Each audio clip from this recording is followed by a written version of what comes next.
a steady hand over the last several months. We are living in an increasingly complex world with no shortage of issues. Whether it be taxes or tariffs, right-sizing regulation, or creating a regulatory framework for digital assets, the Department of Treasury's role is fundamental to their resolution. If we think about it, this is why the Department of Treasury was created. The department is central to maintaining a strong economy, creating jobs, and promoting economic growth, both here and abroad. It was created to bolster our national security and to assure our economic stability, and it continues to thwart terrorists and criminals and protect the financial system from illicit activity every day. Fulfilling these responsibilities is no easy task. As the Department's fiscal year 2025 spending plan reveals, it takes significant resources. It starts with a strong workforce, the most updated technology, and the appropriate working conditions, including buildings that are sufficiently maintained. But this doesn't happen in a vacuum. It also takes cooperation, transparency, and accountability. As this committee looks to fund the department's future operations, we need to understand the priorities and how the department is deploying resources across its divisions and bureaus, and why. There are definitely efficiencies to be identified, but changes need to be thoughtful and deliberate to ensure the department's mission is still accomplished. We need to ensure our financial system, the economy, and leadership around the world is safe, secure, and thriving. Secretary Bessent, there are and will be challenging times ahead, but I believe you are the right person at the right time to overcome those challenges. I look forward to working with you, and I now recognize the ranking member for his opening statement. Thank you very much, Mr. Chairman, and welcome, Mr. Secretary. This is our first substantive hearing dealing with the devastating actions that the Trump administration has taken in the first 3 months of 2025, actions planned and predicted by Project 2025. I look forward to having more such hearings with other agencies under our jurisdiction, especially the principals of DOGE, OMB, GSA, and OPM, which are having such profoundly negative impact on our country. What we've seen in the first 100 days of this administration is unprecedented, and so the polls tell us, disturbing to the American people. An irresponsible, incoherent tariff policy has plunged the Americans and global economies into chaos. These past 3 months, the American economy shrank for the first time since the final days of the pandemic.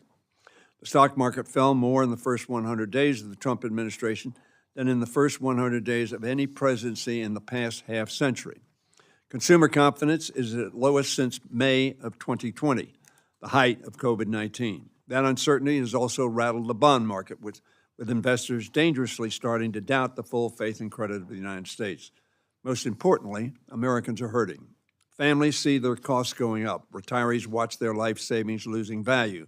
Small business owners and farmers risk going under as they struggle to navigate ever-changing tariffs. Our economy is in chaos, and so I think is our government. Donald Trump, Russell Vought, and Elon Musk are orchestrating an illegal purge of our federal employees. They clearly had a lot of ideas on how to remove these people and dismantle these programs as quickly as possible. Sadly, they had no clue, in my view, as to the devastating consequences of their actions on our country, our government, our allies, and the professionals we rely on to serve the American people. I am particularly concerned about the Internal Revenue Service, which has been severely understaffed and underfunded for decades. So far, the Trump administration has forced the IRS to cut as many as 11,443 employees, or over 11% of its staff. That includes 6,700 workers who were fired at the height of this most recent tax session. Now the administration is planning to reduce the IRS workforce, I understand, by another 40,000 jobs, or 40%. That includes up to half of the IRS enforcement staff. Additionally, Trump's 2026 budget cuts funding for the IRS by 20%. These actions at IRS, in my view, and every other government office, have bludgeoned morale, destroyed efficiency, and increased waste. Cutting back on IRS enforcement makes it easier for the wealthiest individuals and corporations to cheat on their taxes and get out of paying what they owe. That, of course, increases what others pay and explodes the deficit. As the President and congressional Republicans undermine the ability to enforce our existing tax code, they are also pursuing massive tax cuts for the wealthiest among us. Furthermore, DOGE operatives are rifling through IRS databases that contain Americans' sensitive information, including their financial history, Social Security numbers, immigration status, and more. The story is the same across the federal government. Americans are reeling from this uncertainty in their economy and in their government. They need answers. More than that, they need an adult in the room. That is the role I hope the Treasury Department plays, and Mr. Secretary, in particular, yourself. The economy and markets do not lie. We all depend on the Treasury Secretary to communicate clearly and transparently to the President, the Congress, the American people, and indeed the world. I've mentioned tariffs and the IRS, but I'm also eager to hear, Mr. Secretary, from you about our economic approach to the Russian-Ukraine war, especially in light of last week's mineral deal and recent questions about our sanctions regime on Russia. Former Secretary Mnuchin, whom I believe you know, sir, and I disagreed on some things, but we still found ways to work in a bipartisan fashion to inspire confidence in the economy. Mr. Secretary, I look forward to doing the same with you. Thank you, Mr. Chairman. Thank you, Mr. Hoyer. Today we welcome the testimony of the Honorable Scott Bessent, Secretary of the United States Department of Treasury. Secretary, without objection, your written testimony will be entered into the record. With that in mind, we ask you to please summarize your opening statement in 5 minutes. Good. Thank you, Mr. Chairman, the Congressman Hoyer, Ranking Member, the Chairman Joyce, Ranking Member Hoyer, and members of the subcommittee. I'm grateful to join you today. Treasury is eager to work with members of Congress to fund key priorities to strengthen our economy, and we look forward to coordinating with you on the President's budget as soon as it is released. Today, I wish to highlight the Department's efforts to boost U.S. economic growth, improve government efficiency, and target illicit actors that threaten our national security. The core components of the Trump economic agenda are trade, tax cuts, and deregulation. These are not standalone policies. They are interlocking parts of an engine designed to drive economic growth and domestic manufacturing. Tax cuts and cost savings from deregulation raise real incomes for families and businesses. Tariffs create an incentive for reshoring jobs and fair trade. And deregulation complements tariffs by making it easier to invest in energy and manufacturing projects. Already, this agenda is bearing fruit. In the first 100 days of the new administration, 464,000 new jobs were added to the economy. In April alone, over 177,000 American jobs were added, more than 40,000 more than economists predicted. All the while, unemployment remains low while real hourly wages continue to grow. As important as spurring job growth is wrangling inflation. And in this endeavor, the administration continues to make tangible progress. The CPI for energy goods declined in March, as did the price index for core goods. And the CPI for all items declined for the first time since the COVID pandemic. While the cost of goods is decreasing, so are energy prices. Complementary to our efforts to grow American prosperity, we are focused on improving efficiency across all levels of government, but especially the IRS. We just concluded a successful tax filing season, but the IRS still needs significant reforms to deliver efficient and cost-friendly results for the American people.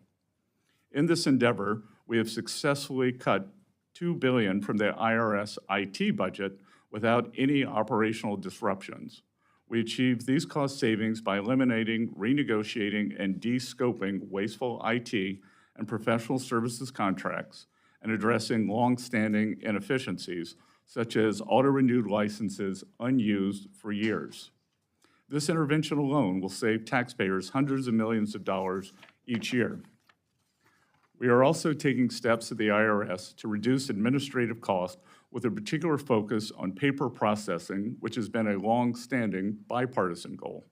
Last year, the IRS spent approximately $450 million on paper processing with nearly 6,500 full-time staff dedicated to the task. Through policy changes and automation, Treasury aims to reduce this expense to under $20 million by the end of President Trump's second term. In addition to making government more efficient, Treasury is committed to working alongside the White House to make America safe again. To that end, we have launched a maximum pressure campaign against violent cartels and terrorist networks. We have assessed tens of millions of dollars in civil penalties against organizations facilitating money laundering along the southern border, and by leveraging sanctions, we are choking off the financial lifelines of terrorists, criminals, and hackers from Mexico and Guatemala to China and Iran. In the first 100 days of the new administration, we have set the table for a robust economy that allows Main Street to grow. With Congress and the White House working hand in hand, we expect to see even more positive results over the next few months. Key to expanding economic opportunity for all Americans is making the Trump tax cuts permanent. We look forward to working closely with the members of this committee to pass this bill into law. Together, we can build a stronger, safer, and more prosperous America. Thank you. Thank you, Mr. Secretary. I now recognize myself for the first questions. Secretary, let's fast forward a year. Where do you see the U.S. with respect to tariffs and the overarching strategy? Do you anticipate all trade deals being bilateral, or could there be multi-country trade pacts of which groups of countries agree to a tariff schedule? Mr. Chairman, this will be path dependent on our trade partners. As I've said before, there are 18 very important trading relationships. We are currently negotiating with 17 of those trading partners. China, we have not engaged in negotiations with as of yet. So I expect that we can see a substantial reduction in the tariffs that we are being charged, as well as non-tariff barriers, currency manipulation, and the subsidies of both labor and capital investment. So that is proceeding very well. Many of our trading partners have approached us with very good offers, and we are in the process of renegotiating those. With the economy, I would say that this is a three-legged stool: trade, tax, and deregulation. Trade was first. The House, according to Speaker Johnson, expects to move their portion of the bill over to the Senate on or about the Memorial Day, so we're looking forward to that. And then deregulation necessarily takes longer to affect the economy, but I would expect in the third and fourth quarters, we would see substantial benefits from deregulation that by this time last year could be at full force. We've seen a few numbers discussed in terms of how many countries with whom you have started tariff negotiations. What is the actual number, and what is the status of those negotiations? How many deals do you anticipate by the end of the year, in the first quarter of 2026 or the second quarter?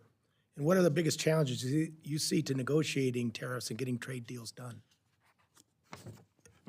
Again, sir, approximately 97 or 98% of our trade deficit is with 15 countries.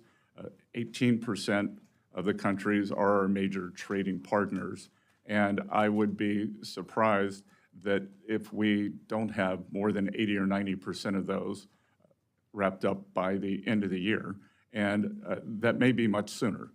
That I would think that perhaps as early as this week, we will be announcing trade deals with some of our largest trading partners. They have come to us with very good offers. And what I will tell you is that in negotiating with some of them, they may not like the tariff wall that President Trump has put up, but they have them. So if tariffs are so bad, why do they like them? And then more insidious, we can see that from a practical matter and from academic research, are the non-tariff barriers. If you were to look prior to the escalation, I believe Chinese tariffs are only 5%. So clearly there's something else going on if they're accumulating these gigantic surpluses. The president released his skinny budget for the year, fiscal year 2026 on Friday. Budget calls for approximately $2.5 billion cut to the IRS. As you know, Congress has been pulling back money from the IRS over the last several years, somewhere in the range of about $41.7 billion. Some may ask, what's left to cut from the IRS? What would you talk about your vision for the IRS and why streamlining operations will benefit taxpayers and not hurt them?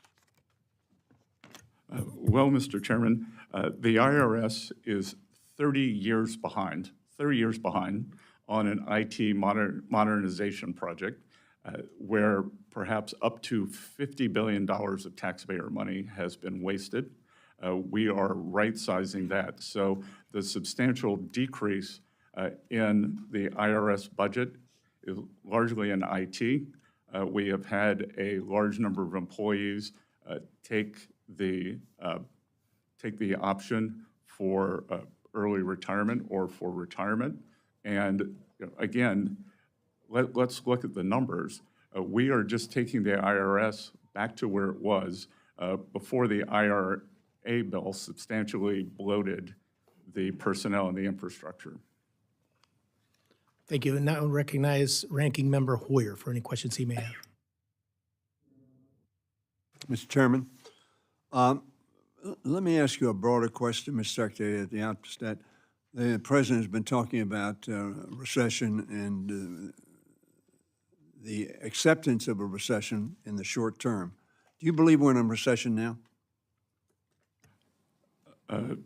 Congressman, I believe in data, and there is nothing in the data that shows that we are in a recession. As a matter of fact, the jobs report has surprised to the upside. The job report, of course, less than the average for the Biden administration last in 2024. But the GDP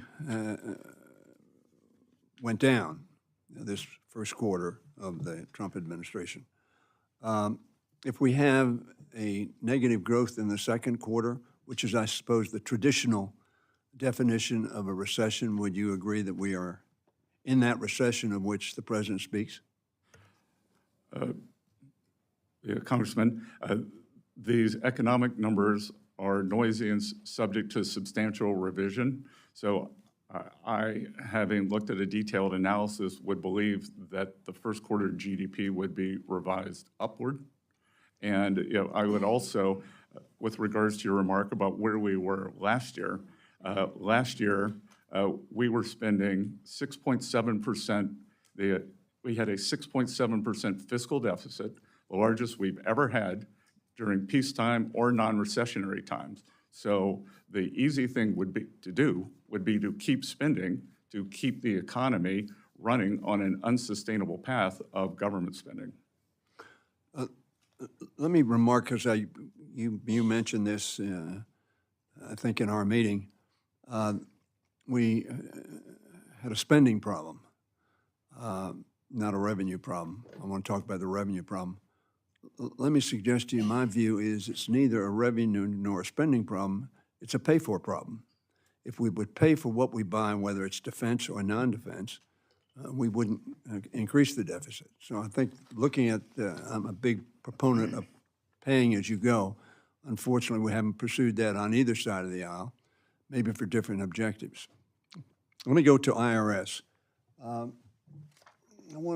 You probably know these figures, and these are somewhat old at this point in time. But what they reflect, as you will see, is a substantial decrease in the resources of the IRS, particularly in enforcement. As the blue representing an increase in filings, the orange representing the nominal, and the dotted line, the net actual value of the funding for IRS, particularly enforcement. The budget proposes substantial cuts.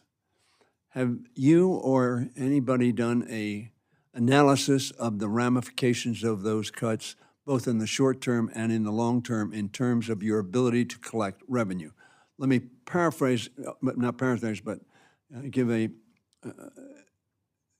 in your discussions, you said you were not going to sabotage that we had in my office, sabotage collections. Are you confident, in light of the fact that any IT, and I agree with you, we've wasted a lot of money on IT, that any IT will be accomplished within the next 36 to 48 months, and therefore justify a reduction in personnel? Congressman, let me work backwards there. So I am confident that we will make substantial progress in the IT and right-size the payment system, the collections system. As I've repeatedly said, my priorities are collections, privacy, and customer service. And again, the substantial increase in the enforcement group, there is nothing that shows historically that by bringing in unseasoned the collections agents that results in more collections or high-end collections. It would be like sending in a junior high school student to try to do a college-level class. That becoming a high-end IRS collections agent is something that one grows into. So I believe through smarter IT, through this AI boom, that we can use that to enhance collections. And I would expect that collections would continue to be very robust as they were this year. Chair now recognizes the gentleman from Arkansas, Mr. Womack, for any questions he has. Thank you, Mr. Chairman. And thank you, Mr. Secretary, for your service and for being here today in front of my colleagues. I'm going to ask a question that I'm sure you've never been asked before, but I'll give it a try here. When is X date? Congressman, we are, as I said earlier, we still take in a large amount of the paper returns. So every Friday, I get a summary, and if you can believe it, as you know, tax day was April 15th. We are still tallying that. So that we will share with Congress when we believe we are approximating that date. So that will be forthcoming. But I will tell you, just as an outfielder running for a fly ball, we are on the warning track. And when you're on the warning track, it means the wall's not far away. So it's not today, may not be next week, but it is fast approaching. And of course, the United States government will never default. That we will raise the debt ceiling, and Treasury will not use any gimmicks. We will make sure that the debt ceiling is raised. You have already answered a couple of questions about the President's budget, and I'm going to ask maybe a little differently. The President's budget request for fiscal 26 looks very different from President Biden's budget just last year, and I have been a longtime proponent of getting our fiscal house in order, and I applaud the President's attempt to get our fiscal house in order. During my tenure as chairman of the House Budget Committee many years ago, I co-chaired the Joint Select Committee on Budget and Appropriations Process Reform, and many of our recommendations are included in Trump's request. It's no secret we're heading toward a big and needed change within the federal bureaucracy. That said, his budget request for the Treasury is $11.5 billion compared to FY25 enacted at $14.2. Now that's a 19% decrease. You've already mentioned that we have savings achieved in contracts regarding IT services and this sort of thing, and we've saved the American public a lot. But you've also said that IT remains one of our biggest challenges, particularly within the IRS. So how is it that you're going to operate with a smaller budget that still serves the needs of the American people? Sir, Part of that has been bringing people back to the office. So on March 10th, we reinstituted a work from your office program. And again, I think it's going to be efficiency. We have asked for more money for many of the priorities. The Treasury Foreign Intelligence Network and the Office of Foreign Asset Control, OFAC, so we will be keeping the American people safer. And again, we think through efficiency gains, the federal government historically does not have productivity increases. And as I've continually pointed out, DOGE is the Office of Government Efficiency, not the Office of Government Extinction or Eradication. So I think that it is not a big leap to do much more with less. Are there $2.5 billion worth of efficiencies? Well, again, just two of it is in the IT department. And if you were to look, Treasury processes about 1.5 billion payments per year, which is like a mid-sized U.S. regional bank. We have had many of these banks come in and talk to us about their payment programs, and their departments are 1/10 the size and 1/10 the budget. So allowing for the redundancies that we would need as a government agency, then we think that we do need to be bigger and more fulsome, but there are substantial savings to be had. I want to ask one more quick question, because I know we're probably not going to have a second round. You have been a proponent for better financial literacy in this country, and your background is, is evidence of that. Quickly, can we do a better job in this country of educating young people on matters of financial literacy? So any increase that we do would be a better job. We just hosted Financial Literacy Month at the Treasury.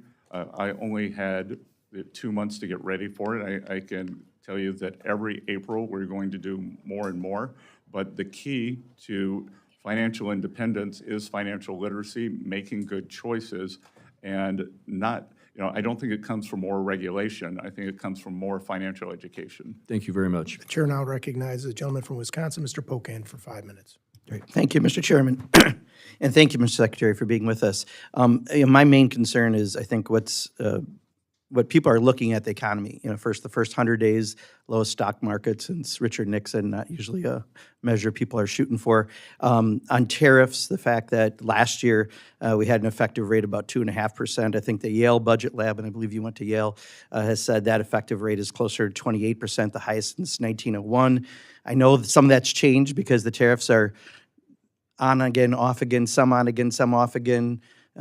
Somewhat chaotic, I believe, as your term is what, Crazy Ivan style. I compare them to how a monkey throws dung. You're not exactly sure where they're going to land. And that's the concern I have as a small business owner, and I know Ms. Glusenkamp-Perez is as well. I've got small businesses really worried. You made a comment about while cargo volumes have dropped 60%, you see this as a temporary detox. But for a small business that's getting by day to day, that's much bigger. You talked about Main Street. We want to finally focus on Main Street, not Wall Street. I think you were at a global investor conference in Beverly Hills yesterday. That's the cocktail party where you mentioned the Crazy Ivan theory. And before that, you were at a JP Morgan Chase World Bank private investor summit. All those things are not Main Street, right? Main Street is an auto body repair, a specialty printer. So my concern is on the tariffs. Who pays tariffs, Mr. Secretary?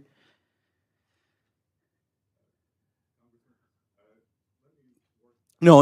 Answer the questions I asked, please. I only have 5 minutes. Who pays tariffs? Sorry, well. Who pays tariffs? Sorry. Mr. Secretary, please. Excuse me. The question is very simply, who pays tariffs, Mr. Chairman? The- I'd like him to answer that question. Well, He wants to answer other questions. well, Congressman, if the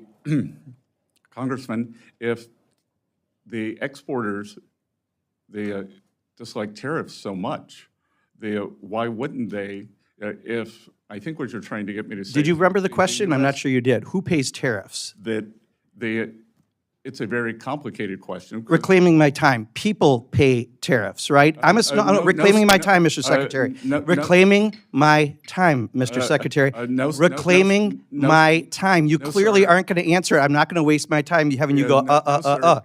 Mr. Secretary, The reclaiming, exporters can Mr. pay Chairman, tariffs, I the asked reclaiming my importers can pay time. Tariffs. Mr. Chairman, and I asked to reclaim my time. Did I not? No, I said reclaiming my time because he's clearly not answering it. So, yeah, so as a small business owner, and unfortunately I'd like that time back since you failed to recognize me for 30 seconds. So I just recently from one of my suppliers got the tariff surcharge on things. And in addition to the tariff surcharge, guess what else got raised? American-made walnut plaques.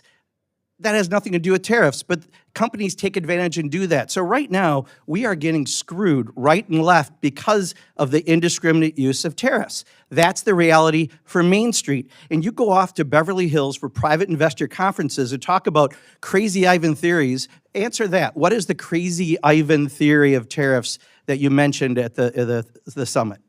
Well, first of all, sir, I've had meetings with more than 50 small lenders.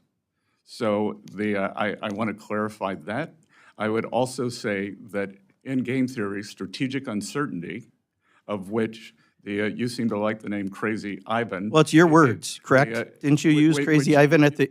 Well, you've used it 5 times. And Answer the question, Mr. Chairman. I am saying the strategic uncertainty is part of negotiations. That should we say, Okay, here's what we'll accept. Please take this. Okay, I've got your answer. Thank you. I'm going to reclaim my time again. So for a small business, we don't have that luxury, right? When the ports are empty in California and we can't get goods and people are stocking up for Christmas goods, Crazy Ivan is great for, please don't take this offense, really rich people like you, but for people like me, it's not, right? That's what makes small businesses fail. That's what makes people lose their jobs. That's what makes the stock market tank. So I'll ask one more time, who pays tariffs? Sir, the history would show that it is a complicated mix of who pays the tariffs over various times. So that's exactly the problem. If your answer, and you are a very educated person, you have a very impressive bio, cannot answer the question who pays tariffs because you won't answer that, and you say it's a complicated issue, it's not complicated. Consumers pay Trump's tariff tax. That's the reality. And I'll yield back, Mr. Chairman, but I do think next time if I ask to yield back, I would appreciate having my time yield back. Chair now recognizes the gentle lady from Iowa, Ms. Hinson. Thank you, Mr. Chairman. Good morning, Mr. Secretary. Thank you so much for taking the time to come and answer our questions. I appreciate what the Trump administration is doing to try to level the playing field for American consumers and restore our economy to where it needs to be. So I really appreciate the work that you were doing to make that happen, Mr. Secretary. And I certainly, as an appropriator, recognize the importance of making sure that every tax dollar is spent appropriately, and I appreciate your opening comments as such. So with that, the GAO estimates the federal government loses between $233 and $521 billion annually to fraud. Those are alarming numbers, hard-earned tax dollars just wasted. President Trump has certainly acknowledged the absurdity of this level of waste, and he signed Executive Order 14249 to protect America's bank account against waste, fraud, and abuse. And I was proud to support this effort by introducing a piece of legislation to codify that, the Protecting American Taxpayers from Wasteful Spending Act. One of the provisions of this EO is directed at your department, the Department of Treasury, to establish pre-certification and pre-award procedures across the federal government to prevent fraud and improper payments. So can you define for the committee today what an improper payment is and some examples of what you're seeing and why these procedures were not already in place before, Mr. Secretary? Well, it's a bit mystifying why they weren't in place. And what we are seeing is that there was a very complacent upper level of management in many departments across the entire government. What I can say at Treasury, that of the 1.5 billion payments we send out every year, they're required to have something called a TAS, a Treasury account symbol. We discovered that more than one third of those payments did not have a TAS number. So as the Appropriations Committee, you should be shocked by that, because How can a payment be tracked back to an appropriation? Only through the task number. So there was no accountability. So that is why the 450 organizations that sit above Treasury, where Treasury acts as the paymaster, are unable to pass an audit. So we have cracked down on that. Every payment now requires a task number. Very simple, and I will tell you that the mid-level employees who I have had come into Treasury to talk to me about that feel liberated. That they have, they tell me, I've been here 20 years. I've always wanted to do this. I've been here 14 years, and they feel as though they now have agency and are making a difference towards saving the American taxpayer money. So this is not only a complacency issue that you've fixed, but it's a morale issue for these employees who are helping to make the department much more efficient for taxpayers. They're very energized by their participation. Yeah, it's certainly unbelievable when you think about that this was not in place, and certainly it's, we've got lots of examples from the previous administration of some of those catastrophic failures. Who would you say is benefiting from those improper payments, and how could a government agency really justify standing idly by while those errors were seeping into our system and making our government less efficient? Can't speak to who was benefiting, but I can just speak to the attitude that has been shaken up, that this is okay, this is not okay, and this is taxpayer money, and we are charged with protecting it.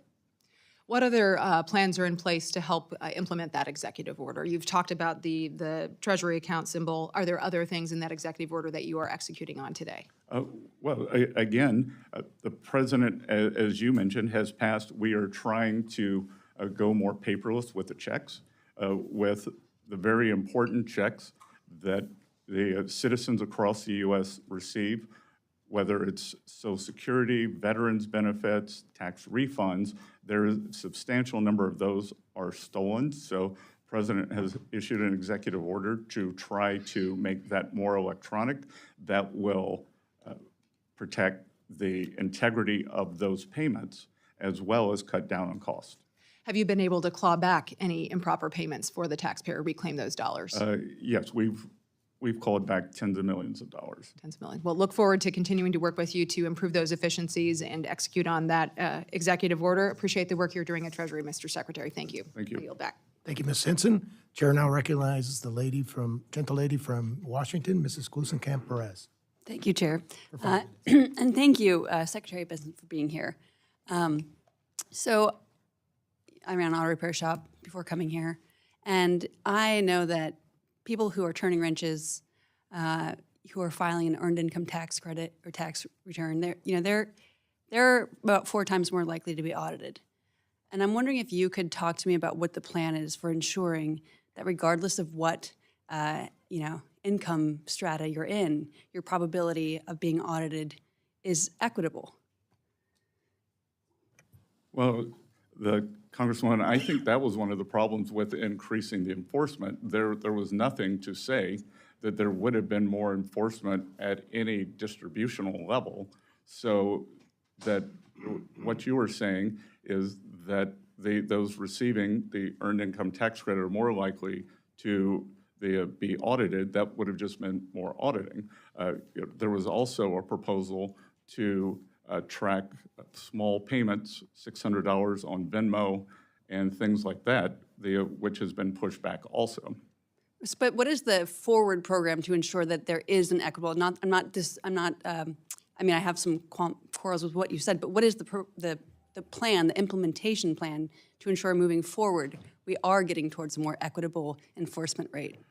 Look, we are reviewing the processes for who is audited at the IRS. There's been a great deal of politicization of that. So we are trying to stop that. And we are also going to look at the distribution of who is audited and why they are audited. Look forward to hearing more about how that is being implemented and how we can help you with that. So I think you and I agree that the current trading system has failed working people who are turning wrenches, driving trucks, changing diapers. Could you expand on how the proposed tariffs would ensure that there is upward pressure on wages? Well, I think that there are many parts to that, but the key to upward pressure on wages is more job opportunities. And what we have seen since what the so-called China shock after China entered the WTO was a large decrease in manufacturing jobs. And studies have shown that workers in manufacturing jobs have more potential for large-scale wage increases than service workers do. So moving more workers from service work to manufacturing should do that. And the administration is also trying to bring down the cost for working families.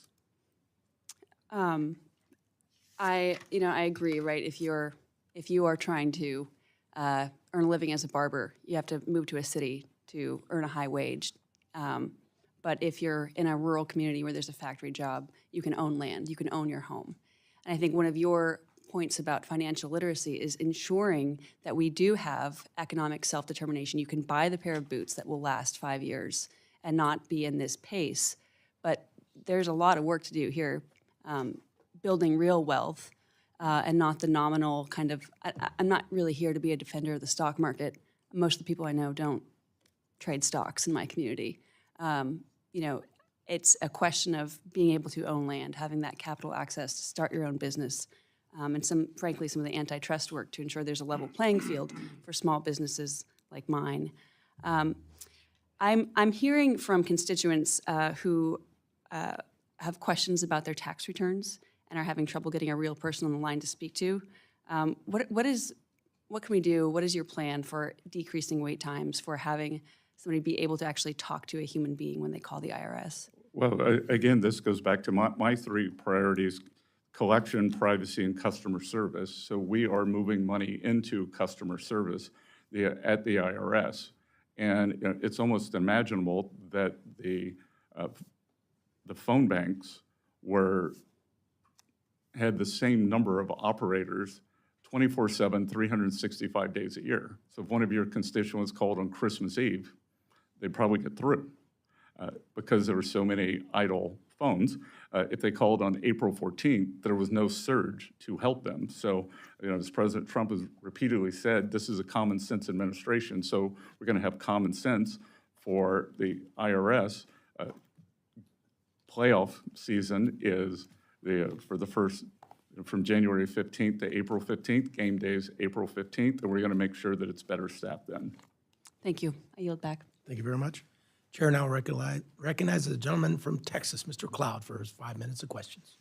Thank you, Chairman, and thank you, Mr. Secretary, for being here. I think it was Albert Einstein who said that you can't solve problems with the same kind of thinking you used when you created them. And that's one of the things I certainly appreciate about you and the Trump administration and what you're bringing to the table. For a long time, we've seen the managed decline of America, and while many who run for positions that we hold will campaign on the need to do something, what we've seen is too often, and even because some of the politicking we've seen today, for the sake of politics, we've not been able to do the big, hard things that we need to change course and get us out of the $36 trillion debt pathway and growing pathway that we're on, leading to that wall that you talked about. The American people have watched this all play out, realizing that their nation's been in decline and seeing what they thought was kind of the promise that if we put the experts in charge, they would run the government, we would have a regulatory pattern that worked, the wealth gap would close, America would be strong, and that has not happened. What did the experts get wrong that you're correcting? Well, sir, under President Trump's first administration, the wealth gap did close. That the bottom 50% of households by net worth saw their net worth increase substantially more than the top 10%. And we are aiming to do that again. That under President Trump's first term, hourly workers' wage gains were higher than supervisory workers. And look, what people got wrong was the shock. And there was this terrible policy of, it was essentially compensate the losers. And I do not think that the American workers are losers. they were simply cast aside as the necessary collateral damage in this unfettered free trade. And the free trade is not always fair trade, and we can see that from the large surpluses that these countries are accumulating on the other side. So we are aiming for fair trade to bring back high-paying precision manufacturing jobs to the U.S., and we are doing that. We're using tariffs, but we were also using the substantial deregulation, energy dominance. So we want to continue to make the U.S. an even more attractive location for manufacturing. It's interesting you talk about manufacturing. I think it was in 2008, the intelligence community put out a report. I talk about it a lot because they said the greatest transition of wealth, power, and influence is happening right now. And this was some years ago. They said we expect it to continue, and it was going from the Western countries to the Eastern countries. And they said it was happening because we were sending manufacturing overseas and we were sending oil and gas revenues overseas. And yet they said it was like an unsolvable solution, yet we have the Trump administration who's coming in and solving what seems to be not an easy solution, but a very clear solution in bringing manufacturing back and bringing oil and gas back. And appreciate it. I wanted to ask you, because there was a comment about the bond markets, and certainly that's really is a concern. We need to make sure that they stay strong and that the dollar stays strong. Are the bond markets more affected by the tariffs and the concern we see in them now? Are they more affected by the tariffs or out of control debt and the fact that Congress can't seem to get our fiscal house in order? Well, you know, I will tell you that the large stock of government debt is why I'm sitting here now, as opposed to back in the private sector. I became so alarmed by what was going on under the previous administration, this deficit that we had, highest ever, that when we weren't at war or weren't in a recession, and it's unsustainable. And I thought it was deeply cynical, and if we'd done it, if we'd continued it, then we would have gone into a malaise where we couldn't grow ourselves out. We would have probably been forced into looking more like a European-style economy, very high government spending, lack of innovation, and lack of mobility.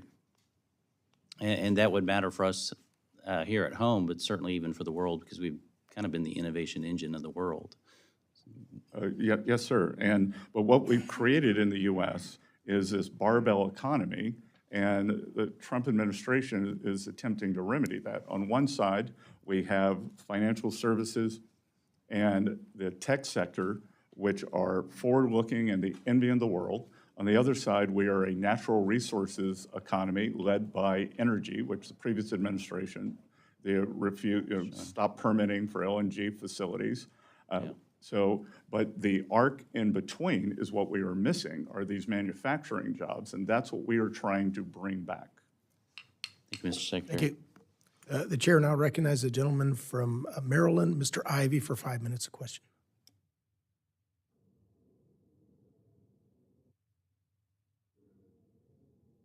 I appreciate you being here today, Mr. Secretary. I want to ask you a few questions about DOGE and the role it's playing at Treasury. You came into office, I guess you were sworn in on the 27th, was it? You were confirmed by the Senate on the 27th? Is that about right? 28th. 28th? Okay. And then you started working at Treasury immediately after that? All right, and DOGE began working there as well with respect to the payment systems?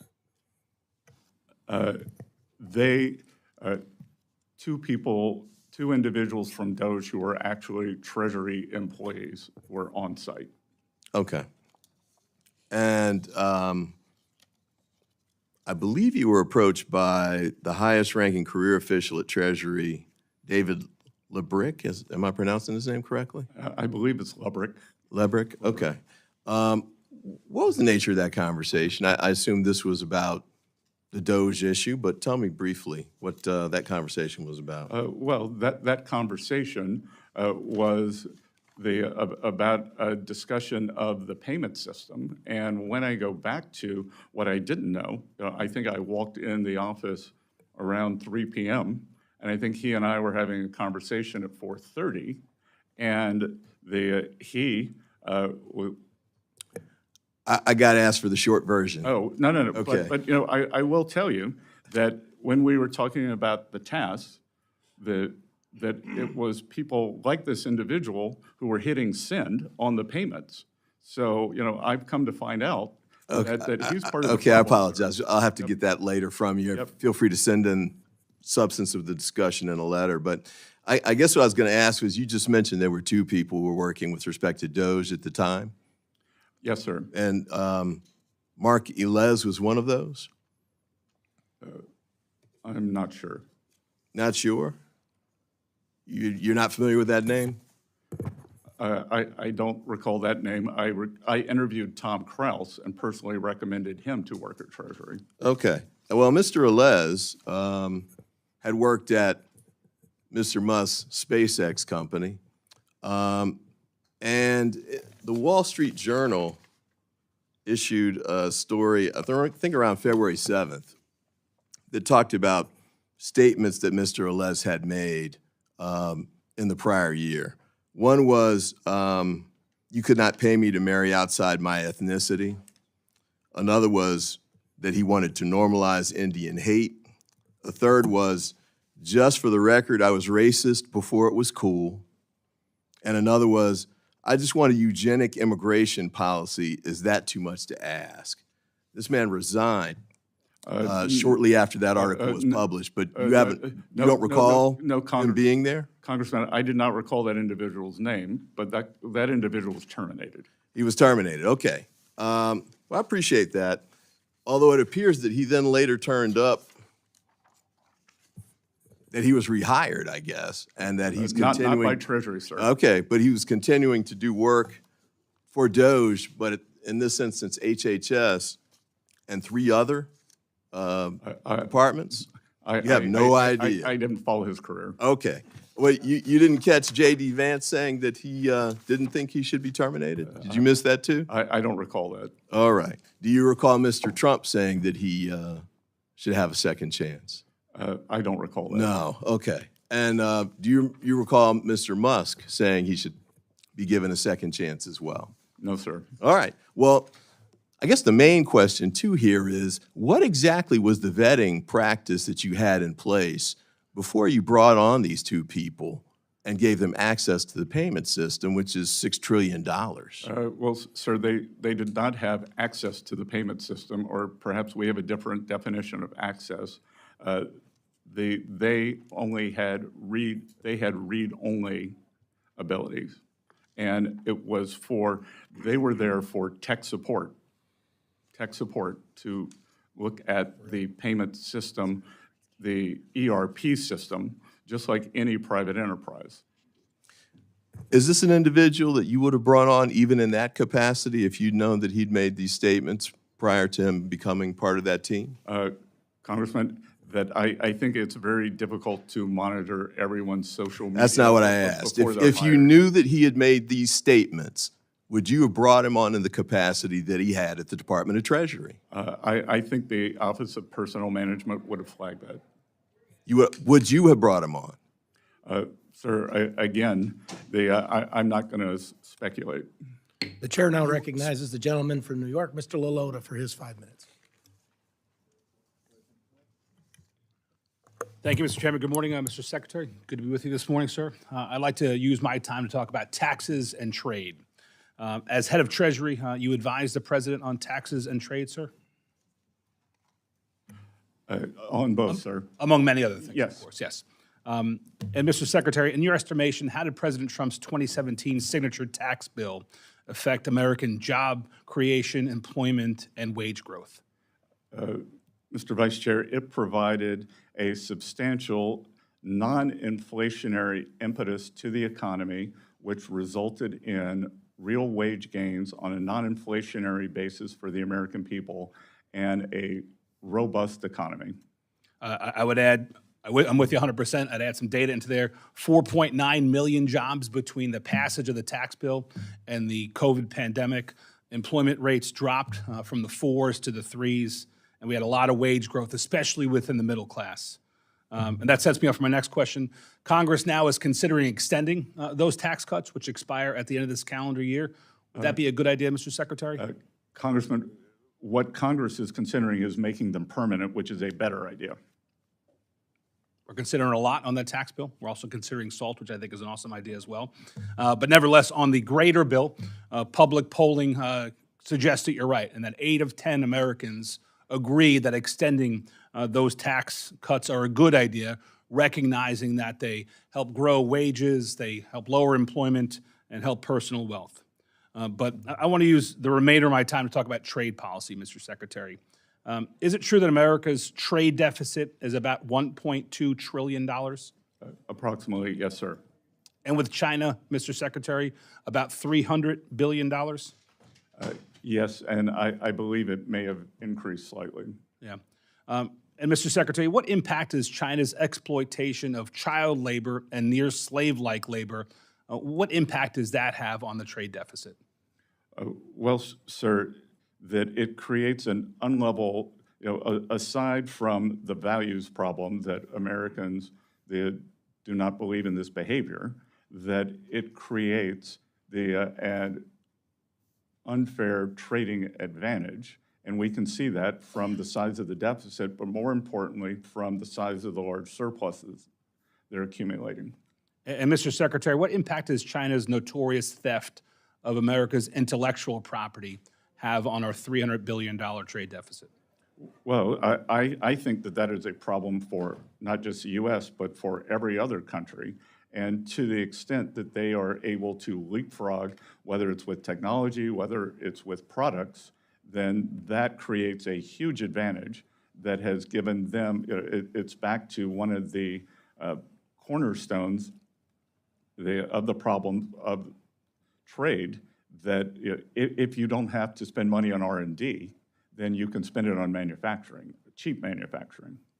And Mr. Secretary, are tariffs a tool to reduce America's trade deficit, specifically with China? Yes, sir. And are they also a tool to protect American jobs, Mr. Secretary? 100%. And Mr. Secretary, you could probably tell by how far I sit in the dais, I'm somewhat new to Congress, but yet hypocrisy still offends me. And there's a lot of double talk and hypocrisy in this town. And I'm going to read you a couple of quotes, Mr. Secretary. I'd like you to tell me if you think President Trump or somebody from the administration has said it, or if you think Senator Schumer has said it on tariffs.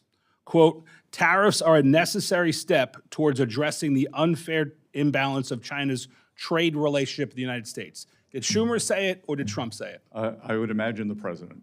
Schumer said it, sir. Schumer was just a year ago, in February 2024, talking about tariffs being the answer to combat some of those issues in China, specifically ripping off our intellectual property and exploiting slave labor and child labor. Well, Congressman, I would also note that many government officials, including presidents, were also in favor of a border wall until President Trump was. Good point. That leads me to my second question. Who said it, Schumer or Trump, that tariffs are vital to protect American workers, American manufacturers, American innovation, and our national security? Who said it, Trump or Schumer? I would imagine it was the ranking member. It was the Senate Minority Leader, Chuck Schumer, said it. And like what you said, it was cool until Trump got in office, and now he's opposed to it.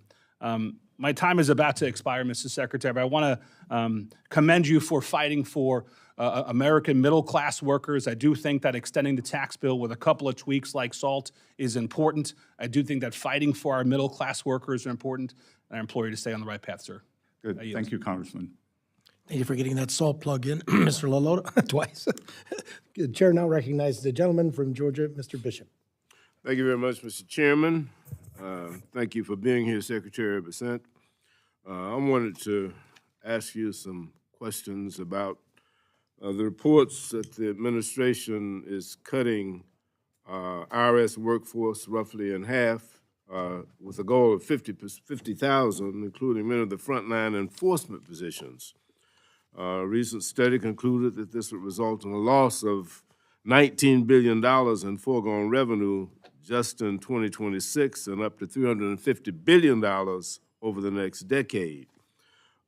Such substantial cuts in staffing could cause reductions in voluntary compliance as taxpayers will feel emboldened to cheat on their taxes. And an IRS official previously testified that a simple 1% decline in the compliance rate translates into $30 billion in lost revenue for the government. If the administration is truly concerned about reducing the federal deficit, as you indicate, why would it consider staffing reductions that reduce the IRS's capacity to collect much-needed revenue that could be used to reduce the deficit or pay for critical services? A recent Treasury Inspector General for Tax Administration's report indicates that the IRS compliance workforce would be drastically hit 31%, with revenue officers 18%. They are paying the maximum taxpayer compliance responsibilities that are needed for revenue for the government. It appears that 31% of the reduction in force, and I think since January, the federal workforce has been reduced, and IRS started out with 103,000, and now it's down to 91,600, which is an 11% reduction in the workforce. That's 31% loss in revenue agents, 18% loss in revenue officers, 10% loss in contact representatives, and 10% loss in tax examiners. It seems to be really, really foolish to pursue that. Can you tell me why that makes sense? Briefly. Sir, so I think there are two things here. There's the actual decrease that you just cited, which is about 11%. And then if you could tell me where you're getting this number where there's going to be a 40 or 50. The IG's report. Sorry? The IG's report. There's going to be a 40 or 50% decrease because, sir, I will tell you. That was the goal. Before I took this job, I didn't particularly like the term fake news. Now that I have it, I think it's probably not strong enough. Okay, because on March 22nd, the Washington Post. Let me change the subject. Let me move to another subject, Mr. Secretary. Thank you. If you want to elaborate, you can send us. I'll be happy to have my office. Let me say that since this administration has come to the White House, the price of groceries has increased by 0.5% in only 2 months. According to a recent report by the Groundwork Collective, the price of meat, poultry, fish, and eggs has grown the fastest, up 2.9% since January of 2025. Eggs at a record high of $6.23 a dozen, up from 26% in January 25 alone. What is the administration doing to bring down the cost of food? What is the administration doing to ensure that the impact of the tariffs don't disproportionately fall on our nation's farmers? I've got a list of headlines from farmers all across the country that are complaining about the impact of the tariffs on their capacity to sell their products. Can you tell me what the administration is doing to bring down the cost of food? Well, a couple of things, Congressman. First of all, you may or may not know I am a farmer. Secondly, that we inherited a momentum. Food prices, like monetary policy, have long and variable lead times. The price of eggs was up substantially during the Biden administration. It has been brought down 52% in the past few months. And it just went up the last 2 months. I just told you. No, sir, I think that's not 100%. Since January. Accurate. And finally, we are 26%. We are bringing down energy cost, and energy cost, transportation is one of the single biggest factors in food pricing. So diesel prices across the country have come down, and that will result in lower food prices. Chair now recognizes the gentleman from North Carolina, Mr. Edwards, for any questions he may have. Thank you, Mr. Chair. Mr. Secretary, thanks for being with us this afternoon. Earlier this year, I co-sponsored a bill, the Anti-CBDC Surveillance State Act, that would prevent the Federal Reserve from issuing central bank digital currency. Many of the folks that I represent are concerned about the security of such a currency and the privacy of their information were such a currency to be used. Can you give me your perspective and maybe the administration's perspective on the place for digital currency?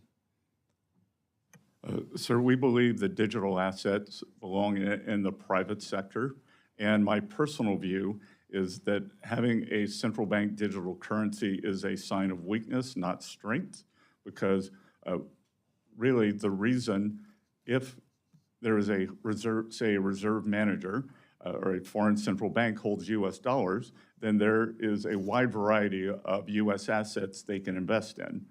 You would create a central bank digital currency just for ease of use because there are no good choices for underlying assets.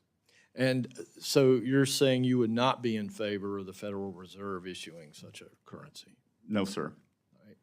Thank you. Can you tell us real quick, at what point do you believe that our debt levels would no longer be sustainable? And then as the second part of that is, what would that look like? If our debt were no longer sustainable, what would that look like to the American family? We talk a lot about debt up here. We put forth some elaborate graphs and charts, and we hear all kind of economists using big, long words. I need to be able to describe to the people back at home what that might look like in their lives were we no longer sustainable. Well, it would look like a sudden stop in the economy as the credit would disappear, as markets would lose confidence. And I'm committed to that not happening. And again, a tipping point in debt sustainability is very difficult to pinpoint, but what is not difficult to pinpoint is a trajectory. And the trajectory is unsustainable when and if the markets were to rebel against is very difficult to know. I think, just as I talked about the warning track for the X date, I think it's very important not to go on the warning track, and we've got to get to the other side of this and start reducing the debt. And the debt numbers are indeed scary, but the Secretary Yellen and I both agree that it is the debt to GDP that is the important number. So we are trying to both control the absolute level of debt, pay it down, but also grow the GDP. And so I applaud your approach towards the debt. Give us an idea of where is that tipping point? How close do you think that we might be to that? Again, sir, I think what the market, having been in markets for 35 or 40 years, what the market is more concerned about is a trajectory. Are you on a trajectory that is unsustainable, or are you, as we said during COVID, bending the curve? So the goal here is to both bend the curve, but to grow the denominator and use growth and spending constraint to solve this problem. And thank you for that. And as part of the president's cabinet and seeing more inside what's taking place than any of the rest of us, what role would you say that DOGE is playing right now in prolonging that tipping point and reversing our fiscal trend? Well, I think DOGE or any other measure to constrain the spending is admirable, important, and necessary. And if we don't do that, as I've said, ranking member, they mentioned it, we do not have a revenue problem, we have a spending problem, and we have to bring this spending under control. Thank you. I've got just a few seconds. Can you tell us what keeps you up at night regarding cyber threats to our Treasury system? Well, it's cyber threats across the entire financial system, sir. And that's why at Treasury, we are leading the effort for more resilience within the entire financial system, whether it's across the banking system, the payment system, and the Treasury system. As you would have seen, Treasury was hacked last year. We've just discovered an OCC hack that discovered last year. So these hacks are real and dangerous. Thank you, Mr. Chair. I'll yield. Thank you. The chair now recognizes the ranking member of the full committee, Mrs. DeLauro, for any questions that she may have for 5 minutes. Thank you very much, Mr. Chairman. My apologies for being late, and apologies to you, Mr. Secretary, but lots of hearings happening here. So just a couple of points, and I want to ask my question. It's just a follow-up on this IRS piece. I think it's very interesting that, well, first of all, I totally disagree with you, Mr. Secretary. We have a revenue problem, and that's where the IRS comes in. And we think about the debt. We think about the $2.3 trillion that was the debt really built up with the tax cuts to the wealthiest and the biggest corporations in 2017. We're now looking at an additional $4.5 trillion in tax cuts, which are making their way to, again, the richest and to the biggest corporations. That is debt, and that is something that I don't know about yourself and others in the administration who refuse to see that kind of debt. And the almost unbelievable piece of this is the IRS 2024. We invested in it, able to recover more than $1.1 billion from roughly 1,600 millionaires. Projected at the time that investments in high-end enforcement data and analytics, that an additional $851 billion would result in revenue over the next 10 years. The Inspector General has said IRS lost 30% of auditors under Elon Musk's illegal purge. People who are wanting to ensure that millionaires and billionaires are paying their taxes. And the issue is that we're going to pay for those taxes by taking it out of the hide of Medicaid and of children, of low-wage workers, and of seniors. The issue that I want to try to get to, I'm going to make another point, is your comments on your recent comments that seem to call into question the vitality of the textile industry in the United States and national security. I applaud the administration for the steps they've taken on de minimis and closing down that loophole. I think it was very, very important to do this. We need to go further. It needs to be applied to all countries, not just to China. But unbelievable commentary on the U.S. textile industry provides good jobs across this country, particularly in rural areas. The supply chain directly employed 471,000 workers, produced roughly $64 billion in product in 2024. Let me get to my question with only 2 minutes to go here. This is the dealing with is standing up for a mechanism in the U.S. to screen our investments in China, to ensure capital, technology, and know-how are not fueling the capabilities of the Chinese Communist Party. I've had a bipartisan bill to do that for years, helped negotiate the bipartisan bill that nearly passed last year, and I strongly support executive action to address the issue. In fact, we got appropriated funding for Treasury to implement the executive order on outbound investment. Mr. Secretary, I understand that the administration is currently reviewing the executive order. There's a clear bipartisan consensus on the need for an outbound mechanism of that screening regime. Let me ask you, do you support the implementation of such a regime? Thank you, Congresswoman. This is a very important issue. The outbound security program is an important new tool in our effort to restrict the PRC from exploiting U.S. investment. The program just began a few months ago, and we are learning and we anticipate gaining important visibility into U.S. persons' investments involving PRC entities. We appreciate the interest from Congress, and while legislation is important and helpful, I would like some time for our process to inform any legislation. We would like any legislation to be both flexible and durable. Well, you know, in your confirmation hearing in January, you noted, and this is a quote, "We should have a very rigorous screening process for U.S. investments in key sectors that could go to China." And in March, you said, "We will make sure that our outbound investment doesn't get used against us. We are going to continue investigating this, and where necessary, to block it. I heard your answer, and quite frankly, it sounds a little bit wishy-washy. I want to be clear about this. You have expressed support for outbound investment for months now. Has that changed in any way? What's the status of the administration's review of that order? What about the timeline on this, because it's an important issue? And can you commit that your department will enforce this executive order to its fullest extent? This is, I have not changed my position.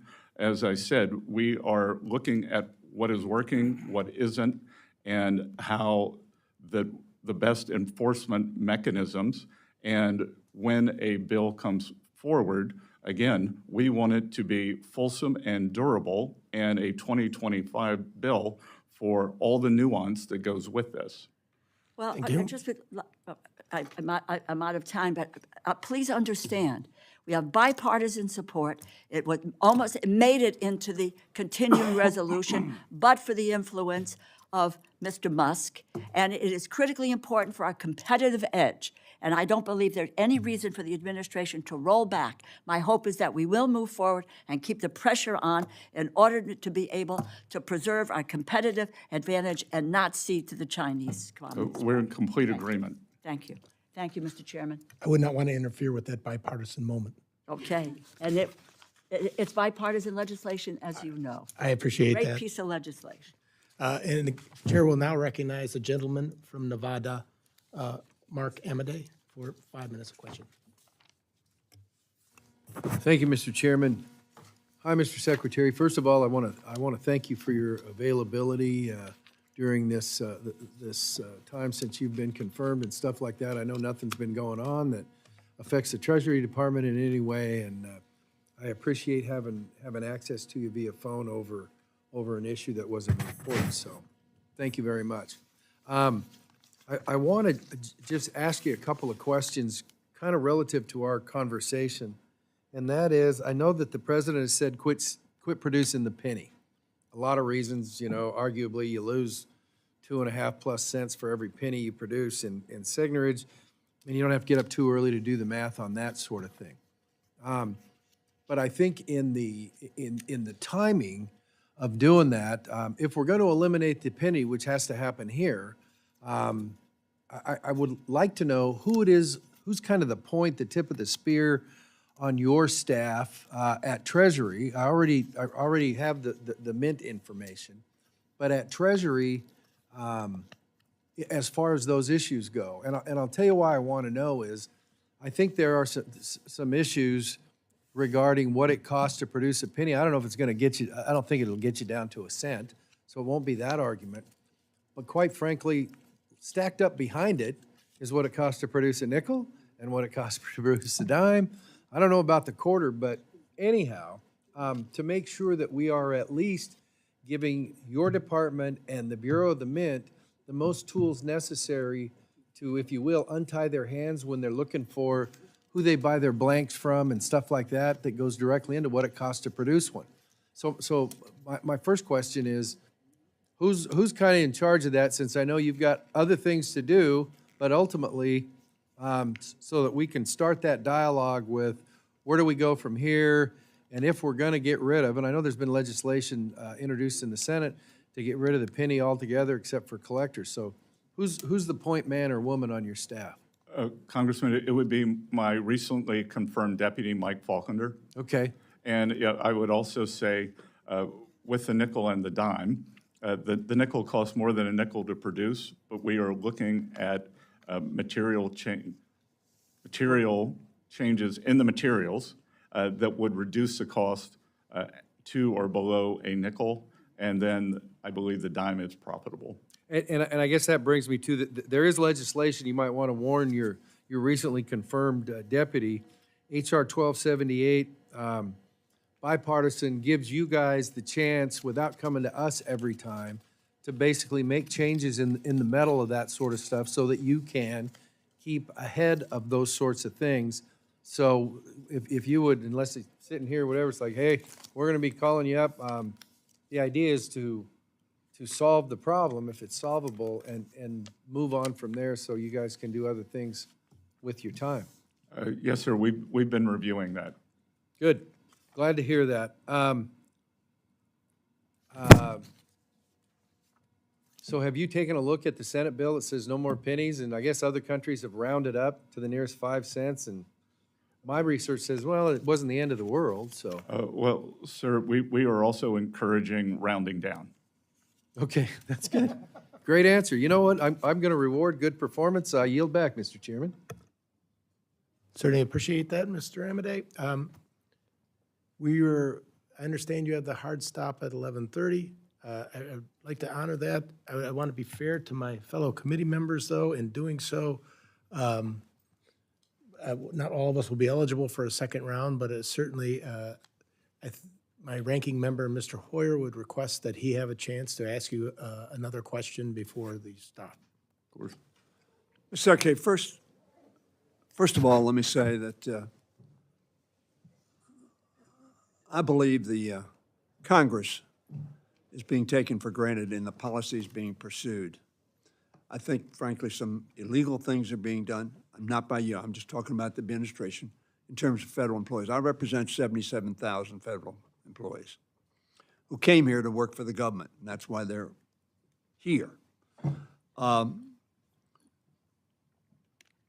worked very well with Republicans throughout my career, which is now in its 45th year. I want to do that some more because I think that's the best interest of the country. I believe you're one of those who has a shot at keeping us on a somewhat even keel. I mean that as a compliment, but obviously it's also a concern.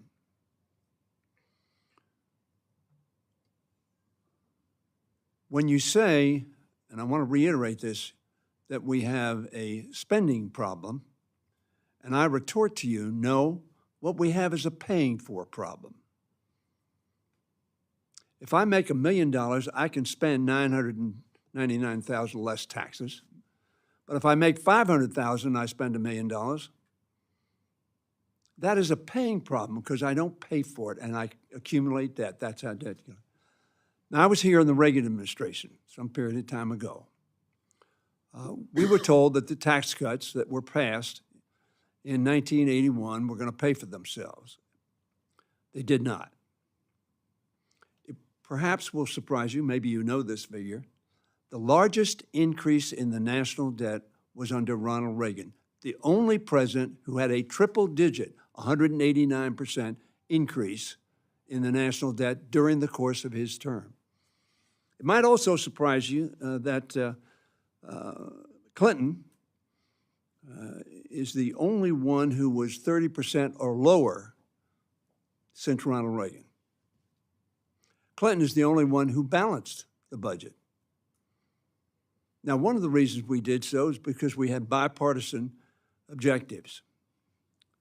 The Republicans wanted to cut taxes, which is their mantra, and we wanted to invest, as we call it, as opposed to spending, in children's education, in people's health care, in safety, et cetera, et cetera.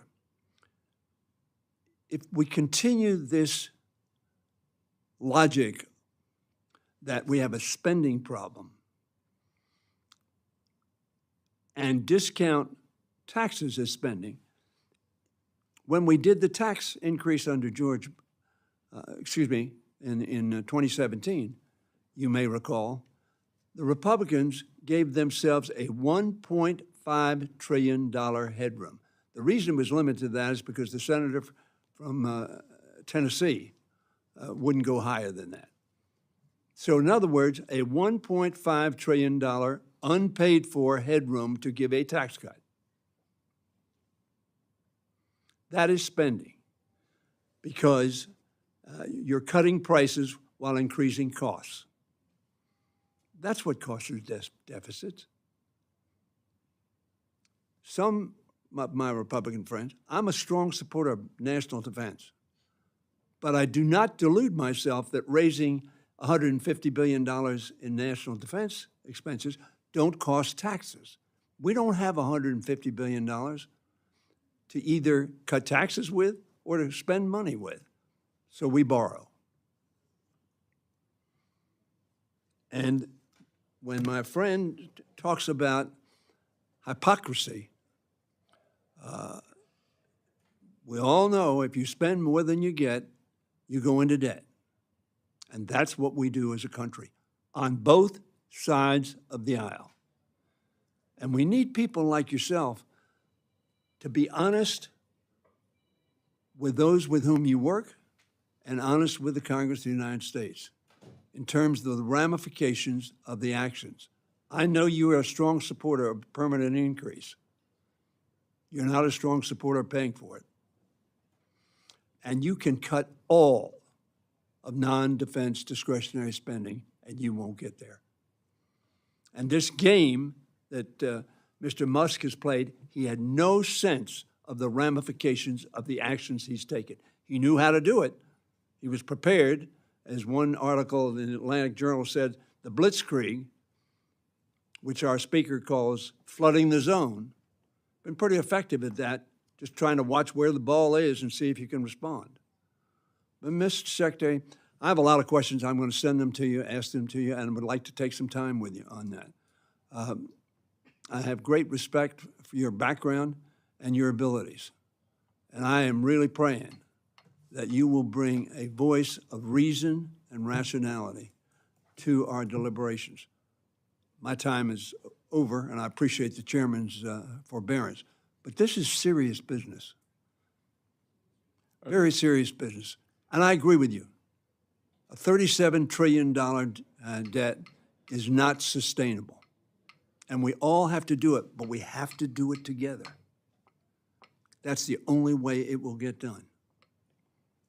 Thank you, Mr. Chairman. Thank you. You have a response, Mr. Secretary? Congressman, thank you for that. And I would note that while President Reagan substantially increased the defense budget, the Clinton administration was able to capitalize on the peace dividend.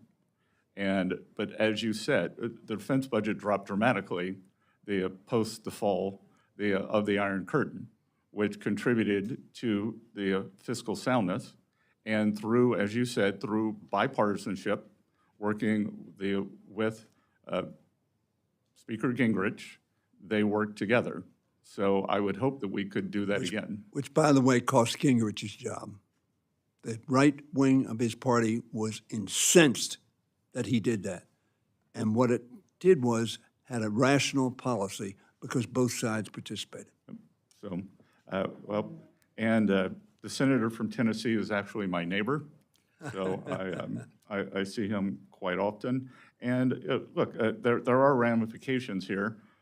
And you're not talking about any current senators from Tennessee. He's left. No, I know. Yeah, okay.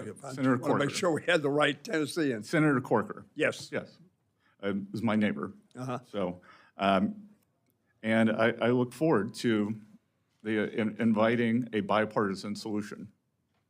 Thank you, sir. And with that, our time is concluded. I'd like to thank you, Secretary Bessent, for being here today. There may be some members, as the Ranking Member Hoyer has indicated, who have questions. They're going to submit those questions for the record. And we ask any of the, please submit those questions to the subcommittee staff within the next 7 days. I would ask that you try to respond to them within the next 15 business days after receipt. Thank you. With that, the subcommittee stands adjourned. Thank you.